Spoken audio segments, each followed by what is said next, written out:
Richie Show on 1010XL 92.5 FM, WJXL AM and FM, Jacksonville Beach. This is 1010XL, home of the Jacksonville Jaguars. Helmets and Heels, built by Dreamfinders Homes, is presented by Underwood Jewelers and American Window Products on 1010XL. Now your hosts, Lauren Brooks, Donna Murphy, and Blythe Brumleve. Well, Lauren, you're not yet in the open, but I'm sure it's coming.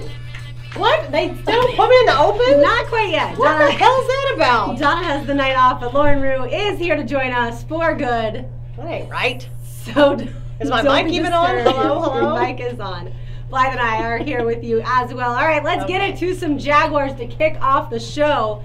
Because, you know what? We have actual football to talk about. I tried to explain to everyone. Yeah, I mean, it's preseason, sure. It's maybe not the most exciting thing in the world, but what it is actual football to discuss versus hypothetical stuff. And I feel like we spend enough time speaking in the hypothetical. Well, if this player turns out to be good. Instead, I'd way rather talk about actual football. So I want to ask you ladies, which players have impressed you the most? Blythe, I'll start with you. I'm going to go with TJ Yeldon. I think, particularly last week, that this is a run game. Well, this team is sort of dominated by the run game. Their identity is through the run game. And Leonard Fournette gets a lot of the attention, and rightfully so. But TJ Yeldon, just this past week, he finally looks that part that the Jags drafted him for. And it's not just the run game. He's averaging nearly 4 yards a carry, and the longest run has been 17 yards. And he had 54 yards or actually 73 yards in the receiving category. So I think that this is going to be a guy that's going to be significantly more value than he has been in recent years. Yeah, and I loved when they had both Leonard Fournette and TJ Yeldon in the game, and then they did the screen, and it worked. And I don't know that we're necessarily going to be a team that lives off the screen game, but if you can gain successful yards and first downs, by all means, you guys go for it with that game plan. I had TJ Yeldon on my list as well. I think he's been outstanding. And Doug Marrone talked about that today, too, that he looks like he's in kind of the best shape that he's been in thus far and really fitting the football team. What say you, Lauren Rue? What say me? I'm with you with, we'll make it a 3-for-3 special here with TJ Yeldon. Impressive. Good to see him out there. Again, he's going to be that second back behind Leonard Fournette. But I got to go defensively, and I don't think there's a big surprise there, but Yannick Ngakoue, he had that opening sack and then the celebratory hip thrust, which who doesn't love a good celebratory? One pump too many, though. One pump too many. The Antonio Brown rule, no 3 pumps, you get 1 pump. Did y'all know that it was from Key and Peele when you watched it? Right? No, I didn't know that's what it was from. Me neither. They have a great show, so that's how I watch them pretty regularly. I thought it was just really funny that he did it, and then when he got the flag, I was like, are wait, you kidding me? They do that on the show? It was just a running joke. It's sort of like a skit show, so that was one of their more popular skits. Okay. And the player in particular, and I forget his name because it's kind of a long name to pronounce. But on the show. Gotcha. The player on the show gets flagged for doing all sorts, and he actually does the hip thrust, and then the players each one fall down while he's doing it. So it's funny again in a sitcom. Not quite gonna work, obviously, for these NFL officials. And it was still funny, but the penalty, I think they ended up getting 2-yard gain out of what would have been a sack. Is that frustrating, or is that just super frustrating? Absolutely. And I even said to Brian as we're watching, I go, okay, do I need to calm down a little bit because this is the preseason, as I'm screaming kind of half like, Yannick, you know better than that, but also half like, officials, are you kidding me? Mm-hmm. And he's like, no, you don't need to calm down. You get to do whatever you want. You know, if that makes the preseason more fun. I just wasn't sure if I was kind of the lone wolf, like freaking out about the penalty, and obviously the penalties after that, right? There were way too many, but ridiculous. Were you finding yourself angry at any moment during the game? I mean, just it's one of those things where you got to get it cleaned up, and especially after the week that the Jaguars had, where Dante Fowler is suspended, Jalen Ramsey is suspended, then you have 10 penalties before the half. It's one of those things where like, is this going to be a lack of a discipline problem, or is this more on the refs that they're sort of I guess overcompensating before the regular season starts? So it was a sort of a toss up there, but it was one of those things where it's like, let's get this worked out before the regular season starts. Well, and I think that also goes for the officiating. It's their preseason as well, and so their senses are heightened, and they're going to call more things than hopefully, for the love of God, they do during the regular season. But the big topic of conversation on the midday chalk has been the past couple of days has been this new tackling rule and the adjustments it's made. And kind of the fallout from that, and how many guys are having to change the way they play this game, and the penalties that came from it, and so then thus slowing down the game. And here we are going, well, are we being counterproductive when we change the way, asking guys to keep their head up and not all these things that come into play that could end up being more hurtful in the long run than they are helpful. So yeah, I think it'll end up, unless the NFL addresses it this preseason, I think it's going to end up hurting the NFL in general, because you're going to have so many people just getting incredibly frustrated by A, extra penalties being called, and B, not understanding why their player is getting that penalty, and are they calling it both ways, offensively and defensively. By the way, defensively, Tyler Patman, I'm going to give him my shout out Oklahoma State. Yeah, super impressed thus far. Patman was honestly really good last preseason, and in training camp last year, both Jalen Ramsey and AJ Boye were out of training camp last year, and he stepped in. I think he's gotten even better, and I love the way he flies to the football. I think that's an excellent characteristic for him as a cornerback. All right, so Lauren, you mentioned in our show prep that you are worried about Blake Bortles. I am a little bit. Tell me a little bit about why. Well, again, you got to understand my perception of Blake Bortles is probably different from the rest of you, because I am a transplant and haven't been here for an entire football season. But from what he has been and has become up till the end of last season, I'd say there's definite growth, right? I mean, I think we can all agree things didn't start out so well for him this time last year. There was talk of him not even being a starter when it went into this, and then he went on to do some pretty amazing things, albeit with some mistakes along the way. I mean, he's not perfect. He's not your franchise guy, but he's somebody who's gained confidence in himself, and others in turn have gained confidence in him. However, I know that it's the preseason, and I know that there are real, quote, real football games to come, but I was just really disappointed in what I saw in those two opening series from him Saturday up at Minneapolis. You have what should have been an interception, then you have what was a clear interception, and we're not talking like 50-50 balls that are thrown up, and it was a good play made on the ball. But your guy, D.D. Westbrook, fell down on the first one. True. I say your guy because he's from Oklahoma. I know, I was going to say, no, he's an OU guy, so let's not not too Oklahoma much. State, but your territory. You're always tweeting about D.D., so therefore he's your This guy. is true. Okay, fine, I'll take that. Tyler Patman needs to be my guy too, then, if that's That's we're gonna perfectly do that. fine. I don't know. I think the interception that came when, well, the only one that actually counted. I think he had just handed the ball off to Leonard Fournette. It was 2nd and 1, and I think you just simply hand it off again, pick up the first down, and let's not. But the pass he threw over the middle that was clearly, I mean, it was a clear interception. It just looked like, I don't want to say old Blake, because I don't really know what old Blake really looked like, but not a smart play to make, not a smart decision. And again, we're looking at a very small sample size, and what we have to go on is you know, what, over 2 games he was 18 of 29, so we don't have a whole lot to work with here. But that offensive line being really beat up has not helped, and that worries me some too, because I feel like you can say 2 things. If you have a really outstanding offensive line and you have a quarterback that's kind of you go, well, listen, he's at least behind a bunch of guys who you know are going to do their part and give him as much time as they possibly can. Or if you have a really bad offensive line, which I don't think this offensive line is bad, they're beat up, so they've got some issues, and you have an outstanding quarterback, you can kind of go, well, our offensive line isn't great, but we got a guy who can scramble, and he'll turn something into nothing and fight for as much time as he can on his feet. This is a situation to me where if the offensive line stays beat up throughout the season, which is not a good sign, then it may not be a great season for Blake Bortles. It just worries me. Well, I'll take you back to last training camp and preseason too. The offensive line wasn't playing well, and so all of us thought, great. Now we've got a quarterback who is prone to making mistakes, and an offensive line that's not going to be able to protect Blake and also pave the way for Leonard Fournette to be able to run the football, the Jaguars' 4th draft pick. We were so incredibly wrong about the offensive line. It turned out to be one of the best offensive lines in the nation.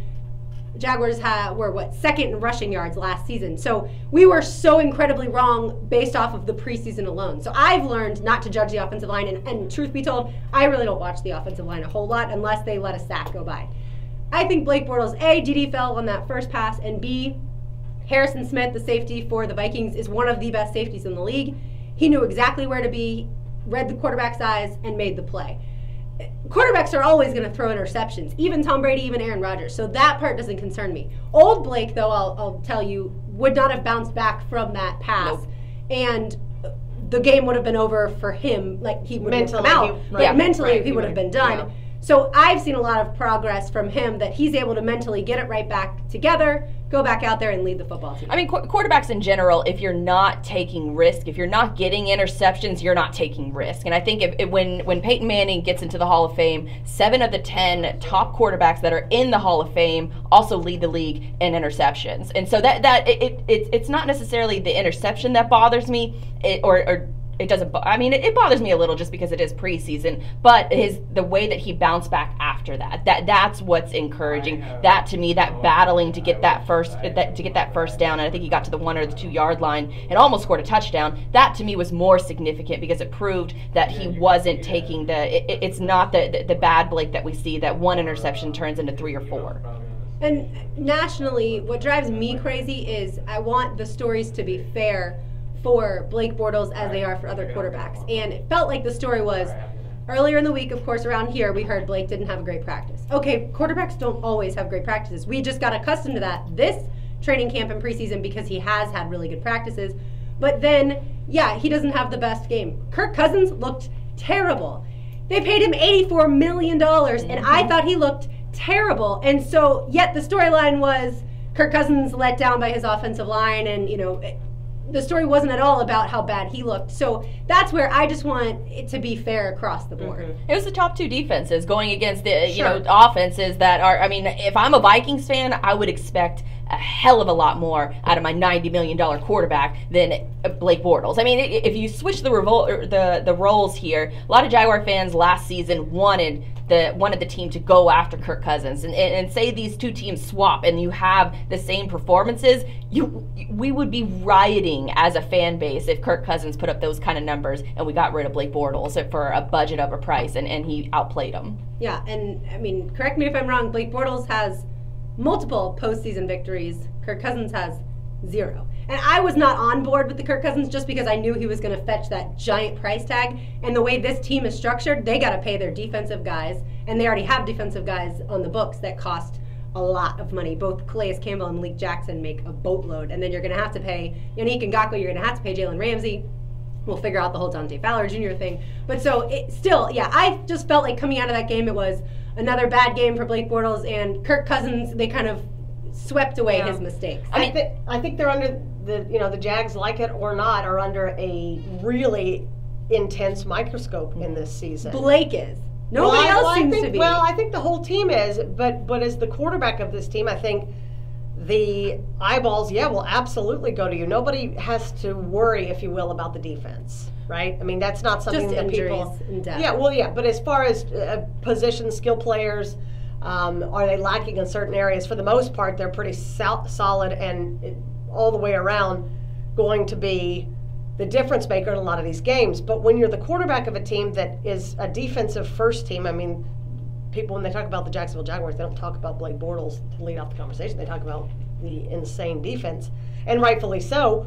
But when you are quarterbacking a team who has expectations, and the talk has been Super Bowl bound, every little thing you do out on the field is going to be scrutinized, because people want to know, because I don't know that Blake in his career up until this point he's proven some things. I don't think he has proven, though, that he can lead a team to a Super Bowl. So every preseason snap he takes, every interception that he throws in the preseason, every misread, mistake that happens along the way, the national narrative will be, will Blake Bortles, are they a Super Bowl contending team with a quarterback like Blake Bortles? Because there really just are not traditionally Super Bowl teams who lack strong quarterback play. It just doesn't happen. But the Vikings have the exact same expectations, Super Bowl expectations, have a quarterback that they paid a ton of money to, and then all of a sudden the narrative isn't about how Kirk Cousins struggled. So that's where it's, hey, you're on the same level playing field. Both have excellent defenses, both have high expectations. Tyrod Taylor and Alex Smith had the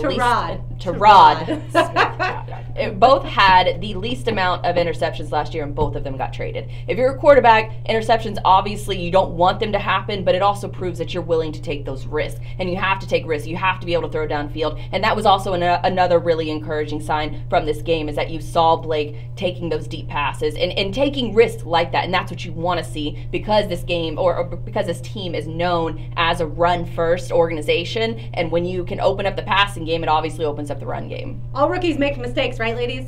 Sure. All rookies make mistakes. All rookies make mistakes. Well, when we come back, we're going to find out the rookie mistake that Lauren Rue made over the weekend and keep it on the Jaguars. You are listening to Helmets and Heels, built by Dreamfinders Homes, at our new time slot, in case you missed it, from 6 to 8 p.m. We'll be right back right here on 1010XL and 92.5 FM. She's local, she loves sports, and she can kick your... Hey, do you want to do Bold City right here? Sure. Ooh.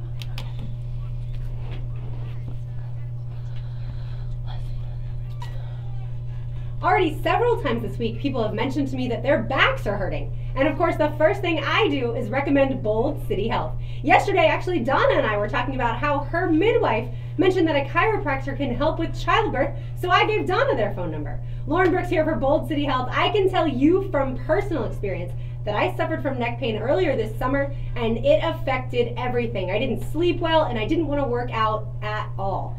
But all of that changed after I met Dr. Aaron at Bold City Health and learned that I was having the neck pain because my spine was out of alignment. Dr. Aaron and Dr. April truly care about each patient, and I love seeing how many patients' lives have been transformed thanks to their expertise. If you're looking to reduce pain or looking for a healthier lifestyle, call Bold City Health today at 379-4621 or find them online at boldcitychiropractic.com. And tomorrow night, check out the webinar Heart Strong at 7 o'clock to learn more about how to prevent heart disease. That's boldcitychiropractic.com. Thank you. No, thank you. And again, all of that was true. Great. Whoa. We got a few more. Hi, guys. Yeah, we've got Holy 3 shit. more. Yeah. All right. Yes. Yeah. Yes. Yes. Let me call my grandfather back. No, I'm not. Helmet rule sucks. Yes. And the roughing the passer call. Yes. Yeah. And what's your name? M-A-R-S-H. I see we got a lot of Blake fans in the comments.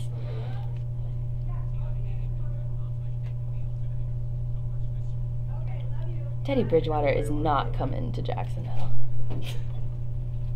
What happened? Y'all need to let that Teddy Bridgewater thing go. He's 96, and so he has no idea that I'm on air. Alright. So it was just my grandfather. Oh, It's like he called me. Are you gonna make it? And I'm like, tomorrow, right? And he's like, yeah, tomorrow. Are you gonna make it tomorrow? what is Yeah. tomorrow? He cooks dinner for us, my Aw, cousins and that's I, once a week. It's very sweet. And an email. He's wonderful. All We right. should really be cooking I'll, him dinner reach out to his because he producer is and almost get back 97, to you. Thank you, but Tom. he Appreciate it. enjoys it.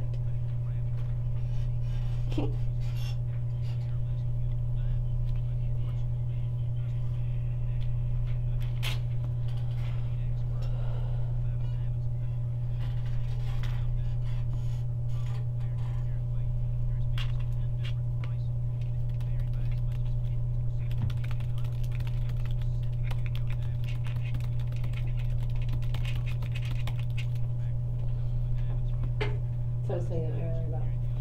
Oh yeah. Three little ones, cute. In that picture, they're 7, 5, and 4, but now 8, 5, and 4. Wow.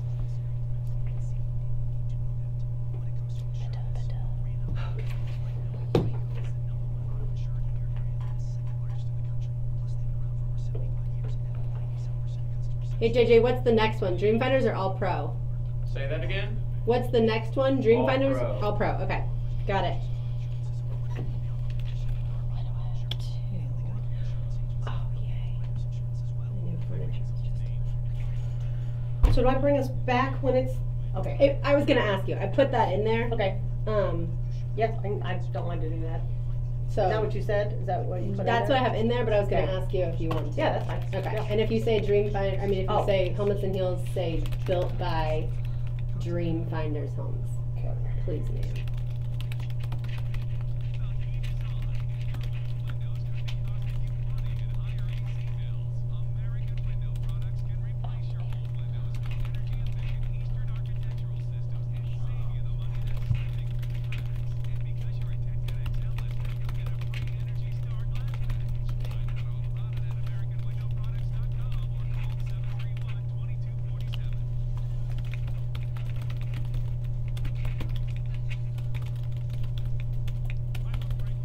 I don't know who tweeted this out, but I saw a random person tweet out. I've heard that the only way the keto diet works is if you tell every single person That you you know do it? that you're on the keto diet. And I was like, now that is, I think, something for every single diet I love that's it. ever lived. Or like CrossFit. That's how people are with CrossFit. Not knocking it, but they will tell you that they are doing CrossFit. I just don't like places like I like going to the gym and putting my headphones in and not talking to anybody. But those kind of places, like, they don't really want you to like wear headphones. Like 15 seconds. Mhm. you're talking to, I don't know. It's just, it's not like a Zen thing. I love classes. I just don't have a gym at the moment, but I love classes. Where someone Classes? else tells me what to do. Yeah. But there's no talking either. You're listening to Helmets and Heels, built by Dreamfinders Homes. Presented by Underwood Jewelers and American Window Products. On 1010XL, 92.5 FM. Welcome back in our new time. 6 to 8 back-to-back weeks of this brand new time, which we're Loving all a it. big fan of. Helmets and Heels, built by Dreamfinders Homes. Lauren Rue, Lauren Brooks, and Blythe Brumleve. Got Here it. with you. Thank you very much. And There's I certain totally thought she was things- gonna do how I used to do. Which was? I Or would is? accentuate the Y Yeah. in Blythe Oh, as, you know, like Southern. It's like Blythe. Blythe. Your name's Blythe. So after a while, Blythe was like, so here's the thing. My name is not Blythe. It's Blythe. It's just Blythe. Yeah. Yes. It took Simple. me, Got took it. me a while. Just Blythe. Yeah, I Fair thought enough. you might do the same thing, but Well, you know. You made another I rookie surprise you. mistake. That's exactly right. I try to get everybody's names correct that I'm going to work with. But there are times in motherhood and in life that mistakes are made. It's just the way it goes. So for those who don't know me or don't know me quite well enough yet, I have 2 kids. I have a 9-year-old and a 6-year-old. My family and I have relocated here from Tulsa, Oklahoma, just about a month ago. Been on the air for about 3 weeks now. Midday chalk, noon to 3 is when you can find me, and then Tuesday nights with these ladies. And then Brooks and Fat Tony and I and Gibby on the Jags kickoff show. So there's a lot going on when you move. Everybody knows that. I think you've moved at one point in your life either out of your parents' home, hopefully, or halfway across the country in our case. Been there 12 years in Oklahoma, not where we're originally from, but spent most of our adult lives there. So this was a pretty big move for us.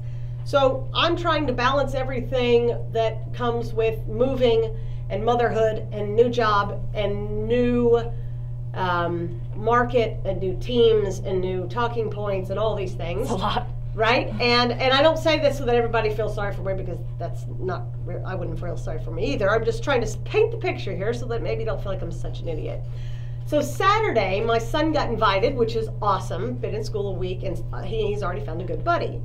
And he says to me, hey, Luke and I want to meet up at the neighborhood splash park Saturday afternoon at X of whatever o'clock. And I'm like, okay. So I talked to Daniel. I'm like, this would be good, and we can meet his parents, and we can all hang out, and you want your kids to get plugged in right away. you gotta meet the parents of the kid. So the Saturday afternoon games are tough because Saturday afternoon is with kids. You usually got a lot going on. But I thought, you know what, I'll just DVR the game, and I'll be able to watch it on my own time, and I can fast forward through all the commercials and such. So I go through, and instead of searching the channels, I just went in and searched Jags, and the first thing that popped up was the NFL Network. So I was like, okay. So starts at 1 o'clock, hit record. Nothing seemed to be the problem at the time. We go to the water park, everybody has a great time. We come back, and we've got other things we're going to do. And so Sunday, I'm like, all right, I'll go ahead and watch the game Sunday because I didn't have a lot to do. So I pull up the old DVR list, and it's not there. And I'm like, well, that's great, considering this is something I got to talk about on Monday. So There was a different game there, I'm guessing? no, there was nothing at all. Because the game on the NFL Network was blacked out. Because the Jags broadcast on the NFL Network are going to be blacked out in Jacksonville. I had no idea. And I was like, I felt like a total idiot. Like, duh, maybe I should know this. Did not know this at all. So I'm going through trying to scroll through to figure out when will they because they'll replay these games.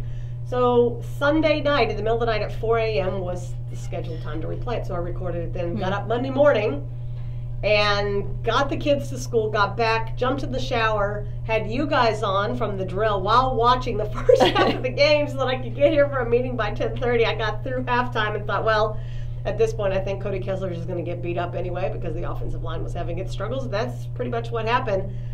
So yeah, I felt like I maybe should have known that the Jags game on the NFL Network in Jacksonville would have been blacked out. Did anybody else know that this was a thing? Well, I happen to work with members of the local media. Sure. Yeah, TV stations. And so it's I really didn't easy for realize- me to know exactly what Yeah. channel. Action Sports Jax, CBS 47, boom. And I was watching it live too, Right. which also makes it easier. I didn't go to NFL Network, but Lauren texted me and she was like, so Which what game? channel is this game on?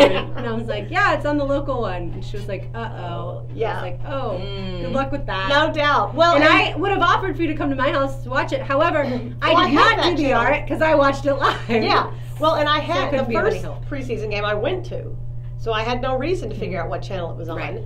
and I just felt like a big dummy. So lesson learned. Did you guys, I guess, streaming it? Because I know the Jaguars signed like some kind of preseason deal Yes. where they're streaming it, all 4 preseason games on Jaguars.com, which I really, really enjoyed. I watched on the local channel in my office, and then when I started getting ready to go to a fantasy football draft, I switched to the live stream, and the live stream was awesome because you had limited commercials, and one of the commercials was for like Universal Studios, and I was like, oh, that sounds fun. And then another commercial, or not really a commercial, it's just Josh Scobie and JP Shadrick just talking back and forth to each other. And then during halftime, they show In the Trenches, which I haven't seen yet, which is almost like a Hard Knocks-esque like type show that the Jaguars have produced themselves, and that was really awesome to see too. I was actually late to the fantasy football draft just because I wanted to watch the entire like In the Trenches episode, which was really, really good. If you haven't seen it, I highly recommend it. If you're late for a fantasy football draft, does that mean that somebody gets to draft for you? No, they actually waited for me to even. I was like, y'all didn't draw Wow. names or anything, and they were like, no, we've just been hanging out. I was like, oh, all right, well, I wasn't stressing at all because I was like, I want to watch the rest of this. So. Yeah, I know week 1 it was JP and Kyle Brady, former Jaguars tight end, and then I just assumed it was him the whole time, and then I did hear Beef watch the live stream and said that Josh Scobie and JP were Which great. he's been So doing that's great. awesome. Josh Scobie, I mean, he's just a natural. Like he's great on social media, and then for the Jaguars to get him more involved with their coverage, especially like doing interviews. Like he did an interview, I guess it's some kind of a grill thing that like a grill interview that what he's doing with a different player each week. And Josh Lambo was last week, and so it's really cool to see him get more involved in the Finally got to franchise. meet. Now they're going to be had- best friends. When we had Josh Lambo on. I think I've seen a picture. Yeah, last fall we had him on right after he proposed to his girlfriend. We asked him if he had met Scobie yet, if they had played golf together, and he was like, "No, we haven't quite met yet." So I'm glad that they've gotten to know. Hopefully they'll be best friends. I think they have similar personalities, both kicker personalities, and both obviously Jaguars kickers named Josh, so it's just like a natural kinship. Well, I can tell you, I'm already making friends here at 1010XL. And those listening to Helmets and Heels, built by Dreamfinders Homes. And one in particular, Kevin's not real happy with my criticism of Blake Bortles. He hits me up on Twitter, which you are welcome to do as well, at Lauren_Rue. But this leads me to my next question. When we're talking about this preseason, and part of our jobs, or at least I take this opinion sometimes, is to not be sunshine and rainbows all of the time, because there's no perfect scenario, and it's okay to poke holes in things and to question You absolutely situations. should. Right. So my question to both of you ladies, because what I'm most nervous about is the quarterback play and that offensive line, the health of it, and does that kind of mend itself when we all are kumbaya? Hopefully that's the case, but if not, both of you, what are you most nervous about? And it can be anything from a specific player to a position group to stuff that happens off the field to these expectations being so incredibly high that falling short would be anything, just nothing short of disastrous. So Blythe, I'll start with you. As a side note, I implore all Jaguar fans to listen to perspectives outside of, and I don't really even consider you like as an outsider. I mean, you still kind of are, but you bring that outside perspective that is sorely needed in a market that really relies on each other in order for their Jaguars news. So if somebody doesn't like that an outsider has, quote unquote, a different opinion than everybody else, I would implore Jaguar fans to actually seek out that information, because that way you're not sort of living in this bubble where it's just, regurgitated points of views that are all sunshine and rainbows, which was the biggest criticism of local media coverage prior to last year, is that, the local media wasn't necessarily hard enough on this team. But as far as like the thing I'm most nervous about when it comes to this squad is the expectations. We haven't had, as a franchise, this level of Super Bowl expectations in a decade. And last year, we were the underdogs. Nobody knew that the Jaguars were coming through. Now everybody knows who we are, thanks to players like Jalen Ramsey, who put us on the map, who make us the #1 trending topic. As he did with the GQ article last week, he shines a spotlight on this organization, on this city, on this franchise, and I hope that this young squad can rise to the occasion. I mean, Jalen Ramsey sent out a tweet that checks will be, I think it was the NFL Network that said, something like 20 days until, the first regular season game, and that's when Jalen Ramsey retweeted it and said, it's like 20 days until checks will be cashed, and he's obviously referring to all of his comments that he made about nearly every starting quarterback in the league. So it's cool to see that these guys are in theory rising to the occasion, but they got to be able to prove it on the field, which I think they most of the time they will. And I think if you listen to 1010 across the board, I think you'll hear lots of people with serious concerns about different things on the football field. You can talk about the depth at linebacker position. It's not there right now, and this team lost a significant contributor last year in Paul Posluszny. Not just a veteran who was a great professional and all that, but also a guy who led the team in tackles most years that he was here. And he knew exactly where to be, and he was the voice of that defense. And now he's not there. So I think linebacker is a position where if you hear people criticize the depth and the youth at it, it makes perfect sense. Now the elder statesman is a guy who's entering his 5th season in Telvin Smith. But for me, watching Saturday's game, it was clear, and I tweeted this out, the Jaguars desperately need tight end Austin Seferian-Jenkins to be everything that he's been billed to be up to this point. The Jaguars last year had Mercedes Lewis, and for the last, 12 years, had Mercedes Lewis, who was one of the best, if not the best, blocking tight end in the NFL. Well, this team wants to run the football. You need a really good blocking tight end. Well, Austin Seferian-Jenkins needs to fill in that role and also be the best move tight end on this team, too, because there's not a great pass-catching tight end. You saw James O'Shaughnessy struggle on Saturday. To me, if Austin Seferian-Jenkins can't either stay healthy or if he's not everything you need in an excellent tight end, then the Jaguars are going to suffer offensively for missing that role. Lots of things to keep an eye on, and you're right. The expectations for this team are at an all-time high, going from being the the hunters to being the hunted. People are coming after you. They're going to watch for every mistake you make and every locker room scrum, every missed throw, whatever it happens to be. The microscope is on you, and whether or not you respond or how you respond, rather, will be how you're remembered for this season, because this is the most hyped it's been. I know we're up against it. Before we get there, I just want to remind folks, Thursday we've got a pretty special broadcast going on. It will be the first time ever that 1010XL and local TV station will be pairing up for high school football coverage, the Bold City Showdown, and I'll just be honest with you very quickly. At first I was like, what are people, are they saying Bowls City? Are they saying bowl like in Super Bowl? I'm like, I don't understand. And then somebody, I think it was T-Wig, enlightened me that Jacksonville is known as the Bold City. Yeah, correct? The city came up with that campaign, I forget how many years ago now, maybe decades 15 or 20, ago. That we're the Bold City of the South, and so that's where that part of it comes from. And then, of course, there's Bold City beer and all that kind of stuff, and so that's what it's related to. So yeah, Lauren, you'll be on the sidelines for Atlantic Coast. I'll be on the sidelines for Mandarin. I look forward tomorrow to talk to Coach Ramsey, and then Cole Pepper doing play-by-play, 7 o'clock on 92.5 FM. It's going to be a whole lot of fun. And Channel 4. Yeah, at Atlantic Coast High School. That is Thursday night. All right, when we come back, We're going to get a little bit more into the helmet rule and also talk about the Jaguars position groups and, this Jaguars team, as much as we can maybe poke holes in certain areas, overall, that defense, besides that depth at linebacker, it is a fantastic defense. So we'll do that and a whole lot more. You're listening to Helmets and Heels, built by Dream Finders Homes on 1010XL and 92.5 FM.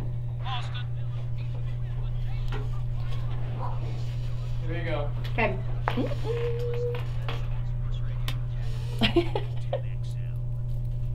Hurricane season is here, so if you have been putting off getting your roof repaired or getting a new roof, now is the time to call All Pro Roofing. Lauren Brooks here, and I wouldn't recommend just any roofers. All Pro Roofing is a family-owned company that is both state certified and certified by the manufacturers, so you'll get a better warranty. You know you're dealing with a great company because All Pro Roofing doesn't ask for any money up front, and they don't sub out their crews, so you can have peace of mind. All Pro Roofing is a part of the Lloyd's family of businesses. Thank you. And then you have that one later. Dreamfinder's next. Dreamfinder's next. You got it. Making money tonight. Oh, yeah. Oh, and just a reminder, JJ, I'm sure you saw it in there, to please call Ashlyn at 7. Yeah. Or a couple minutes before 7 or whatever. Right, I'll flip the page.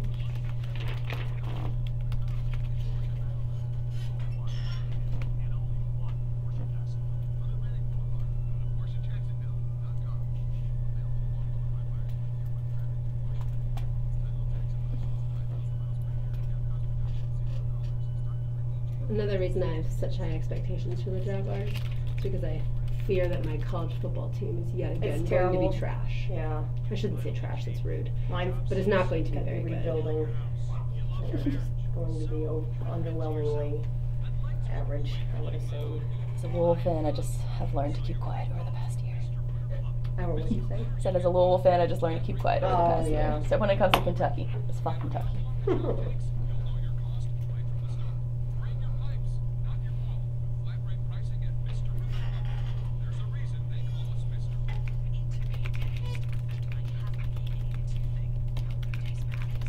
Oh, I totally forgot to text him back. That was a long time ago.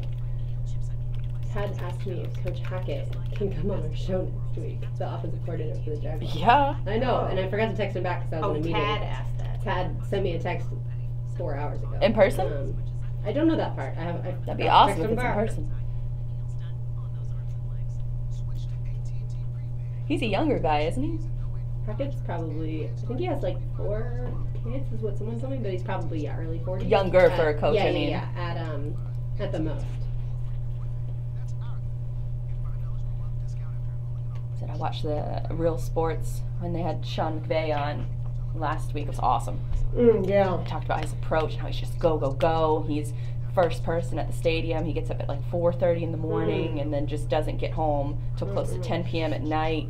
And he says his brain is just go, go, go, go, go. And he's like, I don't know how long I can keep up with this because I don't know how healthy this is. But he's like, as long as I'm feeling good and still doing it, then I'm going to keep doing it. And they profiled an offensive lineman from the Chiefs, and I cannot pronounce his last name, but he's a doctor, a practicing doctor, at the same time as being an NFL player. And he's studying to. He's a French Canadian from Quebec, and he was a walk-on, and he ended up getting drafted as he was like in medical school. He like went in to do an operation, and he gave his phone to somebody, and he said, if I get a call, just come in and let me know. And the surgery was over, he got it taken care of, and then he goes home, and then he gets the call on that he's been drafted by the Chiefs. It's like incredible. I'm like, okay, I think this guy's, I need to remember his name because Duvernay Yes. Tardif or Tardif? Tardif, yes. Wow. The NFL won't let him put doctor on his I do remember jersey. hearing that, but I didn't think he was an actual MD. Yeah, he's an That's what it MD. said, so that's crazy. The next thing he's going to do is he's going to try to get his residency. So he's a practicing doctor, and but he's next is going to get his residency because he wants to be the first NFL player to have his residency at the same time. And he can self-diagnose himself on the field. Like, he popped his MCL, and he knew immediately as the trainers came out. It was awesome. I highly recommend watching it.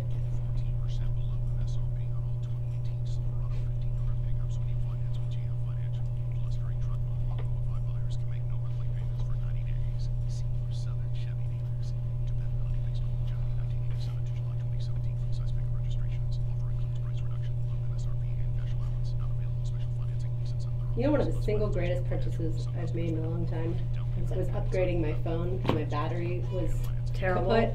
Yeah. It will change your life. I used to be like, literally, I had to have a charger with me at all times to get damn. through. It would die within like 20 minutes. It was terrible. Wow. Mm. They're like, And I so, feel like, I built survived to like that for a break. while. They're built to like have a lifespan, whereas they force you to go buy a freaking Sure. new one. So is that like the newest one, or is that This is, no, I got the 8. 8? Yeah. I think mine's a 7. I don't even know. And I didn't care about that Right, part. yeah. I just wanted The a better battery not to suck? Yeah. And then I did want to upgrade. My camera wasn't fantastic. And now I feel like my camera is much better than it used to be. Alright, here we go. Thank you. Sorry, I can't plug in everything. Oh, you're fine. It doesn't bother me in the least. Okay.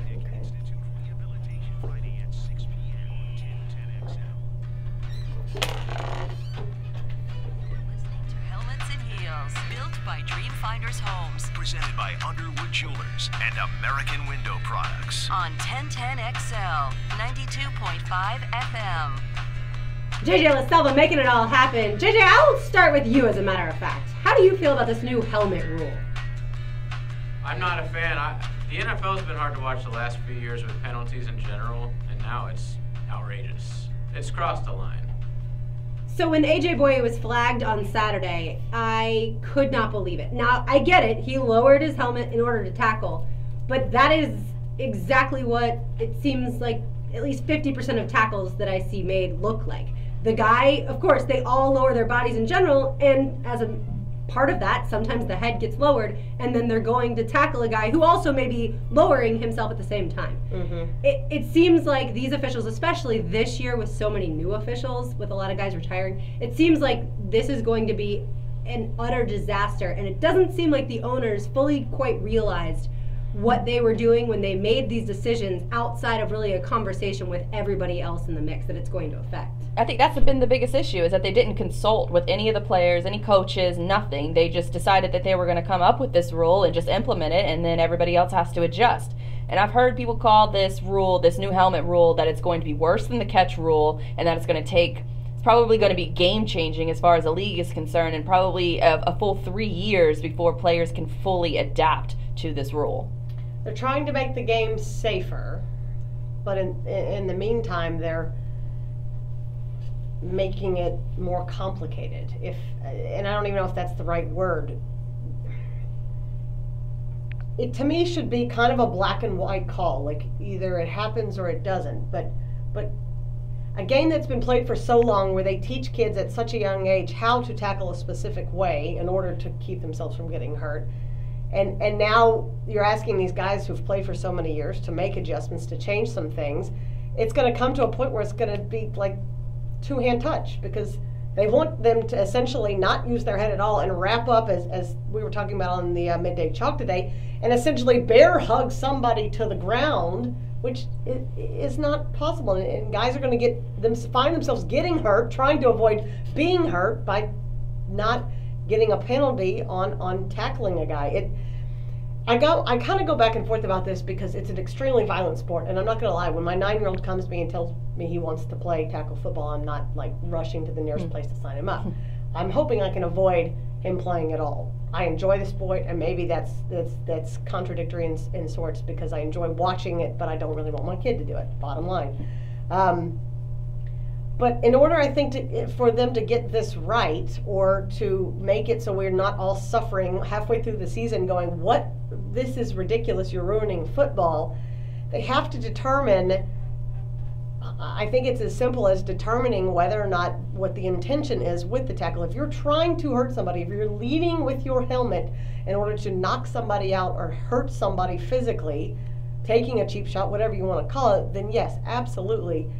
Needs to be reviewed, and the correct call needs to be made. But in the case of AJ Bouye, I mean, that's like textbook tackling 101. I mean, I don't really know what to do with all of it. But it's frustrating, right? Mm-hmm. Everybody, Mike Zimmer goes, people are going to lose their jobs. Officials are going to get absolutely drug across the coals because they're trying to do what they think is supposed to be the correct calls, and the NFL doesn't want stoppage every 45 seconds for some kind of penalty that is kind of counterproductive. Yeah, the confusing part is you've heard, right, from Vikings head coach Mike Zimmer that people are going to lose jobs. Then you hear from head coach Doug Marrone today, who wouldn't tell the media how he feels about it, just said, I have strong opinions and I'll take those up with the league. That's right. But so you can read into that, right, trouble, but you can read into that he doesn't agree. At least that's what I read into it. And then you look at Patriots head coach Bill Belichick, who says this doesn't affect us at all. This is how we teach our guys to tackle. It's not going to be an issue for the Patriots. Well, I think the truth lies somewhere in there, in the mix of all that. And at some point, officials have to understand in real time what they need to call, and that's the problem. Is right now, you're not going to have every single official across the board, same with the catch rule, be able to watch a play in real time and say, yes, that's a penalty, or no, that's not a penalty. Yeah. And I heard on the Frangie show earlier, they decided, Frank said, they're going to have to make this reviewable. And they are. Yeah. Which, in my opinion, I'm okay if every penalty is reviewable with a certain time limit on the review. Right.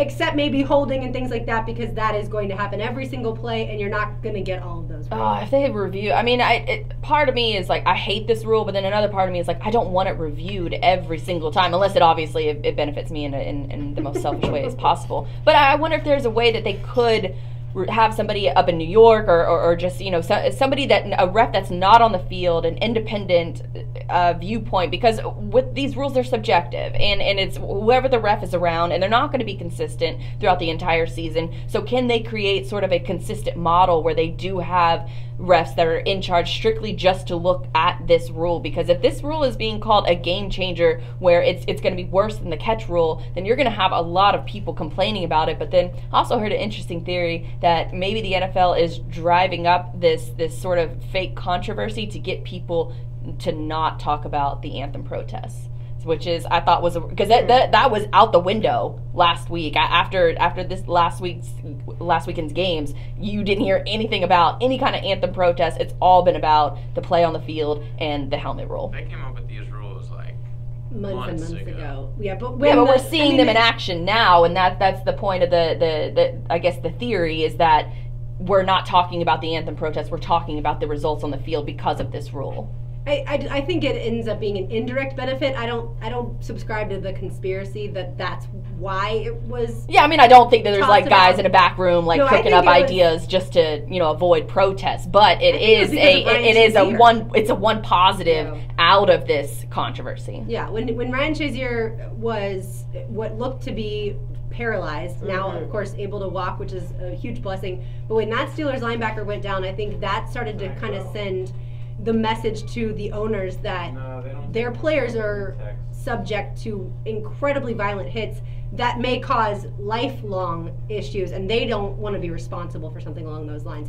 All right, more positive talk. Let's get it all off the rules, because that's kind of boring stuff. Let's get it back to the Jaguars. USA Today came up with the NFL's best position groups.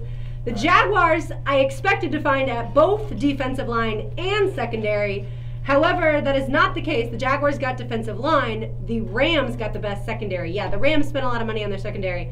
I'm not all that impressed. But if you had to choose whether the Jaguars this season have the best defensive line or the best secondary, what are you going to pick? It's a very tough choice, but you got to pick one.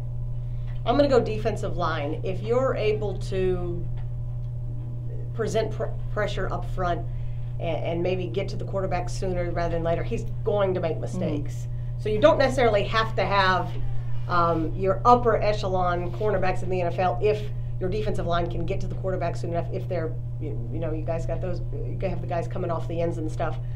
So then maybe it forces the quarterback to make bad decisions under pressure or sack for loss or whatever. The good news is that the Jaguars have both, which is pretty impressive. But I think I'd have to go defensive line.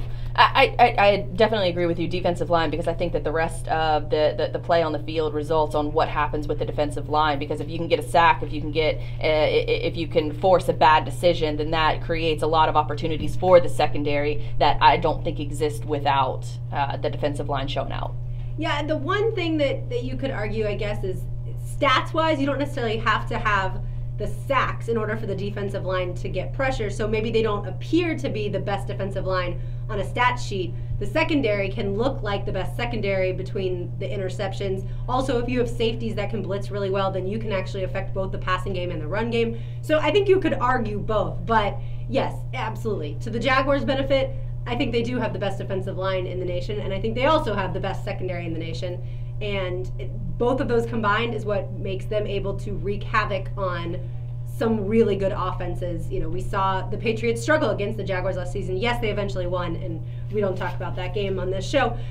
Even when Donna's not here, we don't talk about that game on this show. But the Jaguars are certainly at an advantage with the talent that they have at both of those positions. And it looks like DJ Hayden, who's stepping in at the nickel corner position, is going to be an excellent replacement for Aaron Colvin, who, of course, left sadly and now plays for the Texans. All right, Sports Illustrated, we talked a little bit earlier about expectations and the high expectations for this Jaguars team. Sports Illustrated predicted that the Jaguars will go 10-6, beat the Texans in the wild card, and then lose the Patriots again in the AFC Championship game. Blythe, would that be a disappointing season? Yes, obviously. It'd definitely be. It's Super Bowl or bust for me, and I think with this team facing off against the Patriots again, it would be a huge revenge factor. And I think that, you know, we heard, I think it was Doug Peterson that had a book come out, and he talked about, you know, the Jaguars' lack of aggressiveness before the half, and is kneeling with like 55 seconds before the half of the AFC Championship game. And I think what you'll have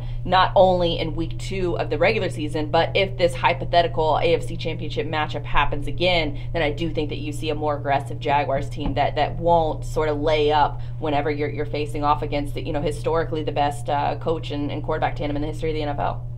What did you guys think when that actually happened? Obviously, we're going back in our time machine here.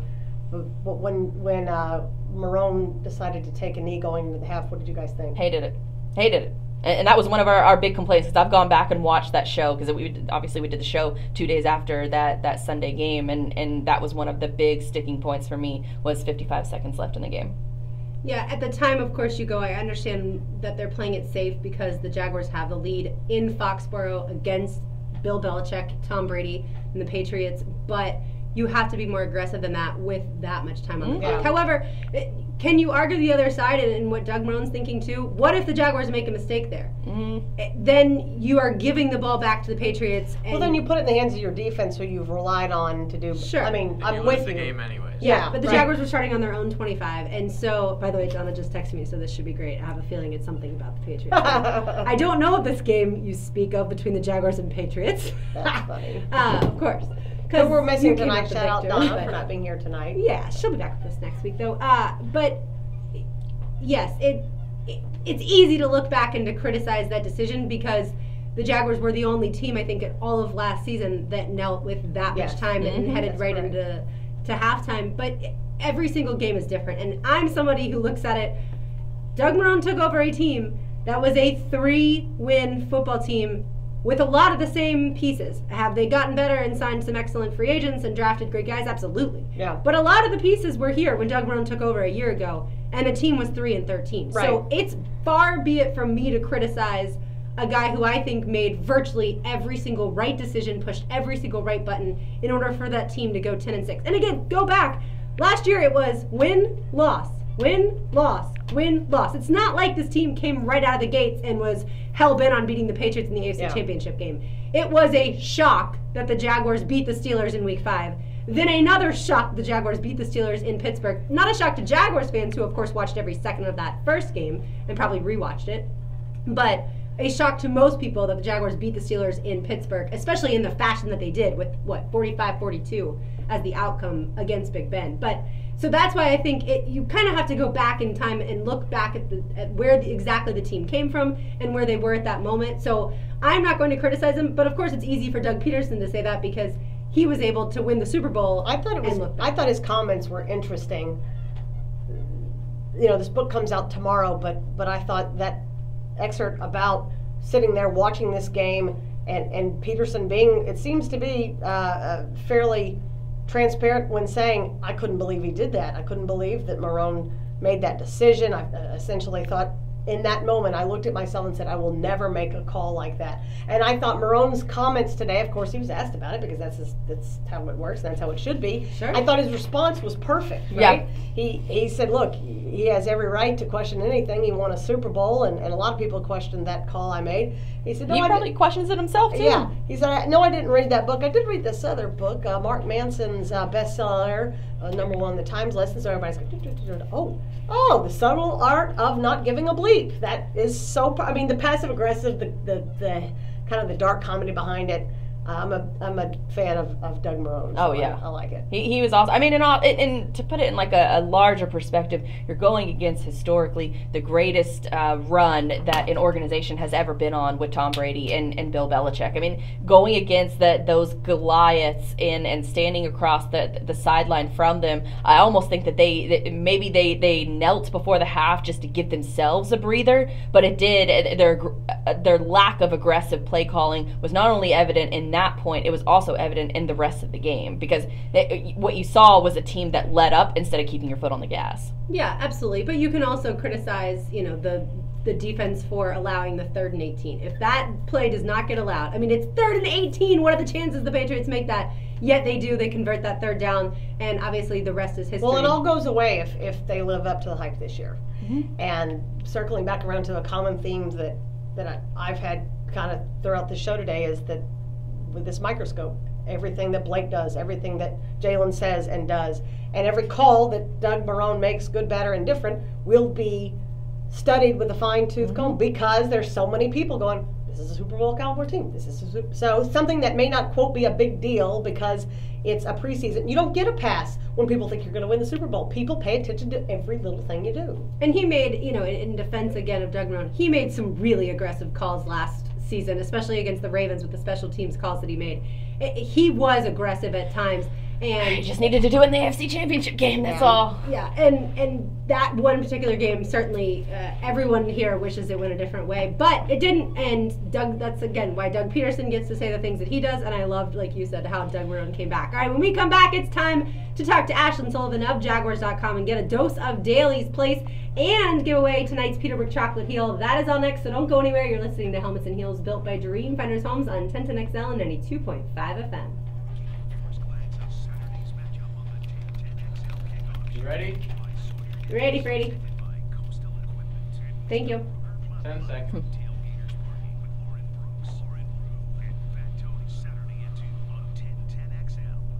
Did you hear? The last 2 years, the Jaguars returned a punt for a touchdown, earning local families $100,000 towards a Dream Finders home. Lauren Brooks here, letting you know that could be you this season. Visit any Dream Finders Homes model and register to win the Take It to the House promotion for your chance at scoring $100,000 towards your Dream Finders home. That's right, $100,000 if the Jaguars return a punt for a touchdown towards a Dream Finders home. Dream Finders Homes, homes built to fit your lifestyle.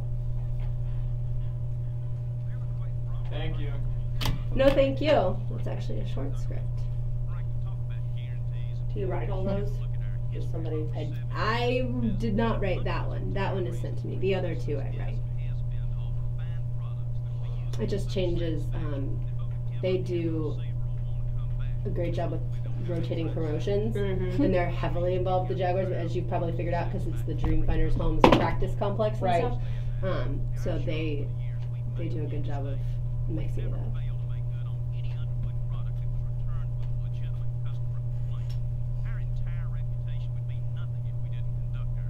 Jeez, they already got a confession from a guy that killed that college girl. The girl in Iowa? Yeah, Molly Tibbetts. Yeah, she's been missing for a month. She went out for a run, and her dad had just left, so he must have known, because I read that he left and went back to California. So this guy, great. An undocumented immigrant. Yes. Who they have on video. I don't know where the video is, but you can see him like following her, I guess. And they found her body today, and I guess police led. I don't know if guilt just got him or what, but he led the police to the body, and then I guess he confessed to doing it. Wow. That gives me chills. Yeah. And she was just going for a run? Yeah, she's a 20-year-old college student. She went for a run, and and her boyfriend, you know, of course they questioned the boyfriend because they're like, "Have you seen her?" He's like, "She wasn't answering the phone." And Rivera, the official said they had identified Rivera through a resident surveillance video system. They said someone was cooperated and told him exactly what happened. He said he stopped his car and jogged alongside her, at which point she clutched her cell phone and told him to leave her alone or she would call the cops. He went on to confess that when she ran, he chased after her before he blacked out and came to in a cornfield. That's what he says. Officers say the alleged killer led them to her body in the cornfield, where they found her a bunch. Apparently didn't black out that much. I did not indicate a motive for the crime, did not reveal cause of death, and autopsy is scheduled. I run, you know, all the time, and I always wonder, like, if something's sketchy. Now, granted, I run in the middle of the day. Yeah. But still, I still think about it, and I'm like, and I live, in, you know, at the beach. Still think, if something sketchy happens, what exactly am I going to do? Because I'm usually already out of breath, so it's not like I'm going to be able to sprint, scary. But I guess hope that someone sees or hears me, or, and I always have my phone, but still. You're in a crowded place to where enough, to, like, where there's enough people around that. Ugh.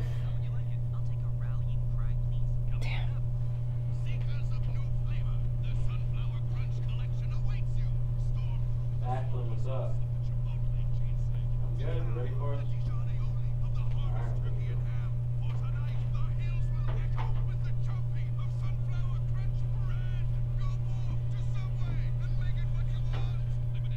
Thank you. 1 minute.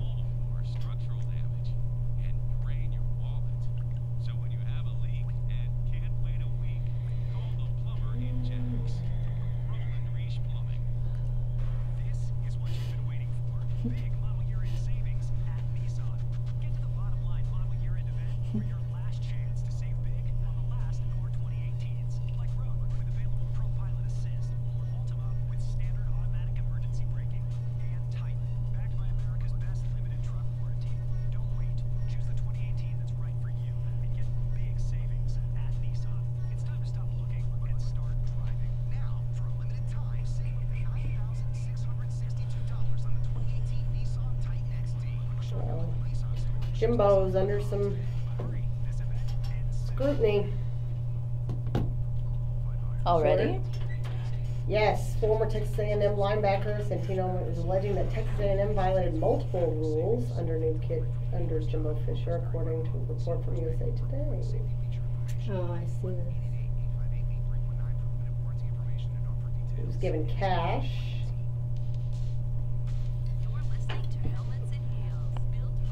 Finders Homes. Presented by Underwood Jewelers and American Window Products. On 1010XL, 92.5 FM. Ashlyn Sullivan joins us now, Jaguars.com digital reporter and host. Ashlyn, thanks so much for joining us, and how was your trip up to Minneapolis? It was great. It was such a cool town. I was so surprised how much there was to do there. It was beautiful weather, and the training facility was unreal. Just to see how the Vikings operate up there was really, really cool. You're like me, being from Florida, you kind of think it's just a frozen tundra up in Minnesota, huh? It gets that way, though. I packed a jacket because I was told it's a little chilly in the morning, and it was, but by the time 3 o'clock rolled around, it was still really hot on the practice field, so I was a little disappointed about that, but I was told, they were telling me up there, the residents that live up there were saying, yeah, in 6 weeks, it gets to the point where you question going outside, which was pretty eye-opening to me. 6 weeks, that's pretty soon. Yeah. The only thing about the Jaguars losing to the Patriots, the only thing that I hung my hat on was at least I won't go freeze to death in Minneapolis in January or February. You know what? Things are looking up.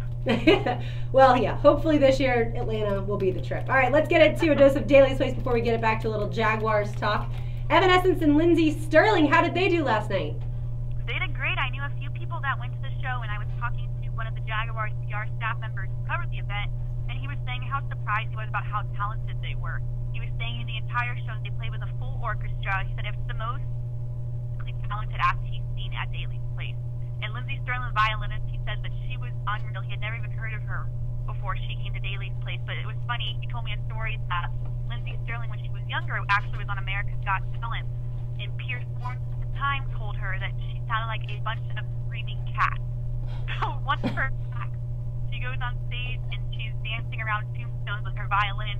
and there's a tombstone that says Pierce Morgan, and I guess she did a whole act like just insulting him, which was great. He thought it was the funniest part of the show. Oh, that's funny.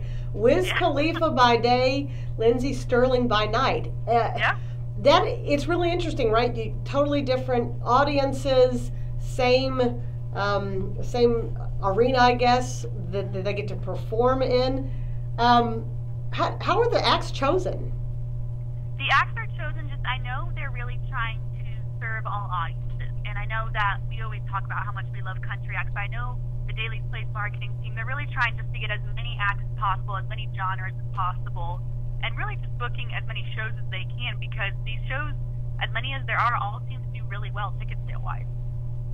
What about the 4-pack special that you guys got going on? Tell us a little bit about that. Yeah, so it's a new thing that's going on with Live Nation. The thing that caught my eye with it was the Dirk Bentley tour. You have Dirk Bentley with Brothers Osborne and Lanco on September 13th. And I know it can be annoying when a family is going to a concert and you have to go one by one and buy each ticket and go through all the process to buy the single ticket when 4 people are going. So they're offering a 4-pack of tickets all together for $250. So instead of having to go and buy a bunch of single tickets for your family, I think Live Nation is going to start doing this more so, where they offer these family packs of tickets. Very nice. For shows like Dirk Bentley, which we know are going to be popular.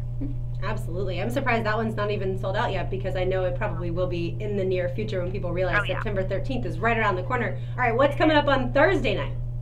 On Thursday, we have Jeff Beck and Paul Rogers, which will be great. And then I think there's about a week break before September comes, but then once September hits, it's really popular with shows. Absolutely. All right, I asked the ladies this question earlier. I'm now going to pose it to you. After the first 2 preseason games, which player has impressed you the most? It can be offense, defense, or special teams. Offense, defense. After the Minnesota Vikings game, I got to say safety Ronnie Harrison out of Alabama, because I know he was told he's starting the day of the game, and that was his first preseason start, and you guys saw the tackle that he made that caused the fumble. He came out and just took complete advantage of the opportunity, and he's done so well in practice in that safety unit and the defensive back unit. I mean, depth's really important there, and he's really shown that he can be the backup guy. I was really excited to see him, and I'm excited to see him this week as well. Absolutely. Jaguars back at home at TIAA Bank Field on Saturday. Our coverage here will start at 2 p.m., kickoff at 7 p.m., and you'll be back on the sidelines, right, Ashlyn?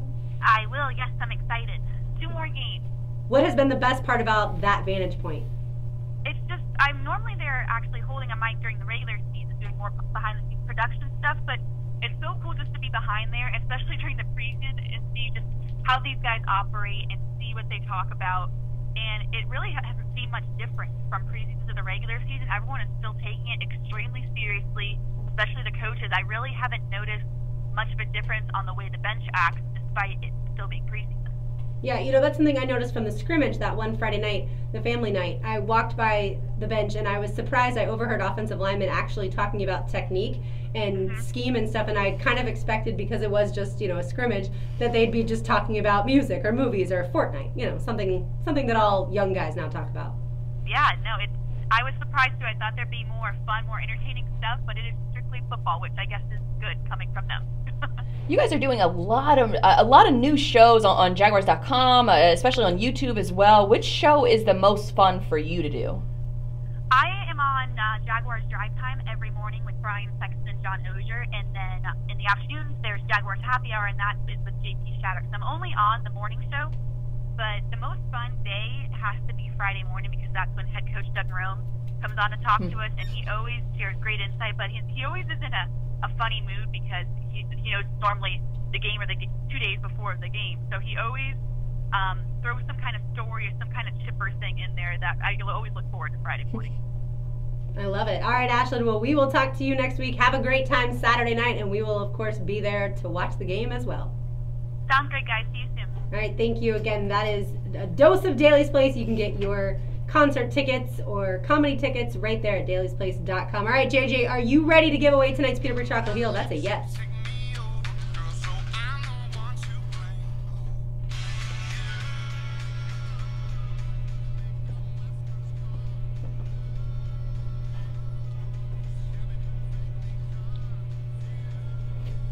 Excellent choice.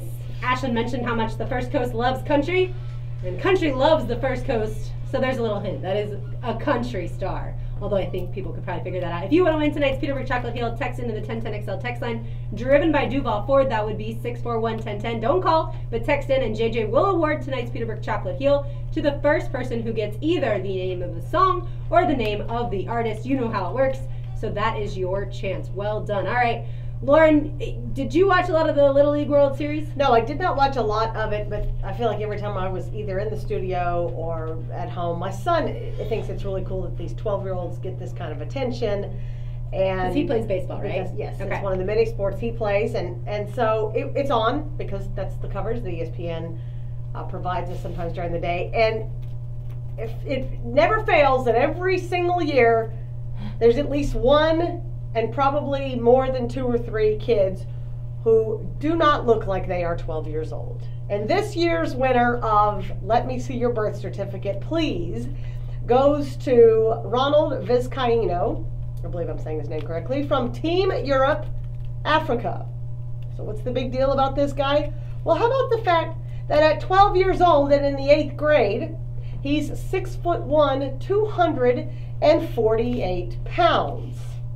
That's ridiculous. That is bigger than Miles Jack, who's listed on the roster for the Jacksonville Jaguars at 6'1", 244 pounds. That's bigger than Leon Jacobs, who has this kid has Leon Jacobs by 2 pounds. 12 years old, 6'1", 248 pounds. No shot. There's no way that that's the case. Unless your parents, you come from some freakish genes. How at 12 years old? I mean, I got to thinking. J.J. Watt is a big man, right? Mm-hmm. At 12 years old, do you think he was this big? I'm asking because I have no idea. Gronk. There's like 10 of those boys. At 12, are they 6'1"? Now, the 6'1" part I'm less intrigued by or shocked by because my husband, who's 6'3", 6'4" on a good day. By the time he was 12, he was close to 6 feet tall. But he's never weighed north of 200 pounds his whole life, but that's because he's not built that way. But 248 pounds, what kind of grocery bills do they have? You need to look at the pictures of the team pictures. He looks like I was trying to look it up just now. Okay, here it is. Ronald, I'll spell the last name for you. Vizcaino. If you go on Twitter, Blythe, the Shadow of Wrigley, and that's Wrigley spelled like Wrigley Stadium.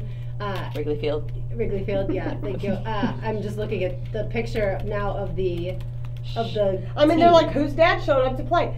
I don't get it. Do you guys remember Danny Almonte? Do you guys remember him from years ago? No? Okay. He was the kid who came out and threw like 76 miles per hour, which was like the equivalent of 90 plus for a fastball. Turns out he wasn't 12, he was 14. So you're saying they need to do some I don't know. I mean, maybe they did, but dude. Looks like a grown man. I heard Alabama's already offered him. Seriously, I want to know what their grocery bill looks like. Because they're not a baseball factory. No, but they don't play football. He's the size. He's not going to be a baseball player. He's going to go play football. No, stay in baseball. Those are guaranteed contracts. You get paid a lot more money. He could hit dingers like Big Al. That's right. But I'm telling you, at his size, if he continues to grow, he's not going to play baseball. He's going to go play football. Well, I mean, honestly, but I'm shocked. I bet he has such extreme power, being that size in the younger leagues. Oh yeah, baseball people would be catch a him. Genius sport. Well, yeah, but there's some time for other people to catch up, and we'll see if in 6 or 7 years, when this kid's out of high school, if he amounts to anything. But at 6'1", 248 pounds, as a 7th grader, 6th grader? So when males hit boys, I guess teenagers, whenever they hit their growth spurt, does it happen all at once, or is it over multiple times? JJ? I was going to say. What I have heard though, girls peak in sports earlier than men do, and the prime example of that most of the time is gymnasts. Before, a lot of that stunts their growth, but when you're 16, 17 years old, you're considered like almost at the end of your Olympic career. Surfing too. Because by the time you hit 20, your body usually has finally caught up with you and says, we can't flip around like this anymore because of obvious changes. But boys tend to hit their stride or become, I guess that's about right. Yeah, girls mature faster physically. Yeah, than boys do. So it's like, you'll see some of these guys who are like, I was tiny when I was 12 years old, and I hit this growth spurt, and by the time I was 18, I was over. But when they showed him sitting next to Noah Syndergaard, and they looked like they could have been teammates. And I'm like, how is this for real? Well, I'm sure he's been checked every step of the way. He probably has his birth certificate in his back pocket or something. But every year there's that giant kid who you're like, I don't think so. And then I don't know if it's SNL or maybe it was Keenan and Peele made a parody where it's like they showed the lineups and it's like a kid who's like 4 feet tall and then it's like, hey, my name's Joe. My favorite show is The Walking Dead, and it's like this guy who's clearly a grown man. So there's another one from last year's Little League World Series that he is 6'2", 200 pounds, a Chad Lurkowski. That's what I'm saying. Every year it's like, where are they making 200 these pounds kids? makes a little more sense. It was 6'2". That is why giant. Grown men sizes. Yeah, and that's why parents, I think, have a hard time putting their kid in football because you are that guy's gonna go over. No doubt. Yeah, you're gonna have such a variation of sizes of kids, and you don't want that 250-pounder tackling a 110-pounder. Yeah. But, all right, when we come back, as promised, we're going to get it to Hooters. That's right. Don't go anywhere. You're listening to Helmets and Heels, built by Dream Finders Homes on 1010XL and 82.5 FM. Everything's going according to plan. Ready? Ready. All right.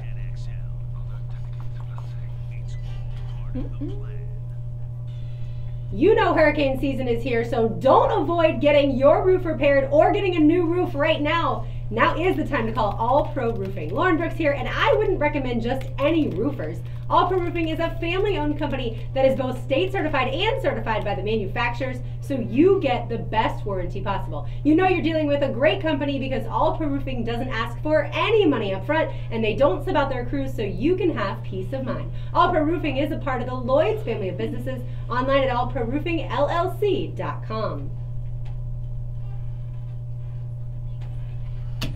All right. Done. Thank you. Yeah.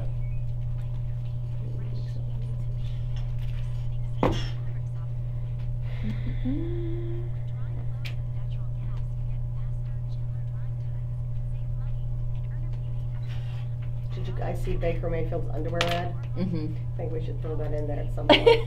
That's the actual tiger from The Hangover. That is the He's first gotta be a thing if you starting type in quarterback. Baker Mayfield. The first thing is underwear ad. I was surprised he wasn't in a little bit better shape. Yeah, he's a little bit square body. Yeah. Soft. I was like, oh, you could do a little push-ups here there.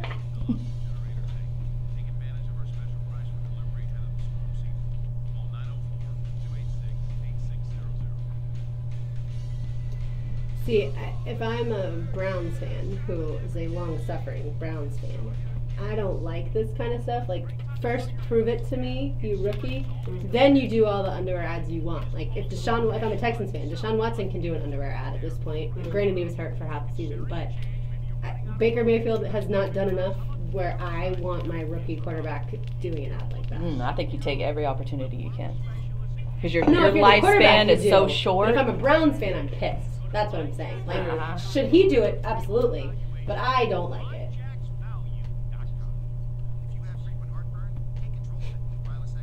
Donna, just hit me. It's the LL Bean show. Maybe not Bean, but the letters match. LLB. LLB, yeah.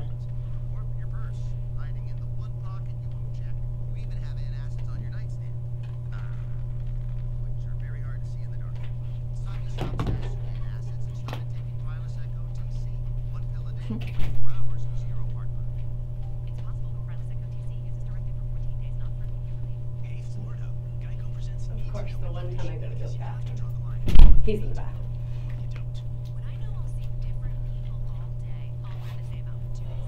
What did you say? The janitor's in the bathroom. Yeah, which is fine. Not about the first.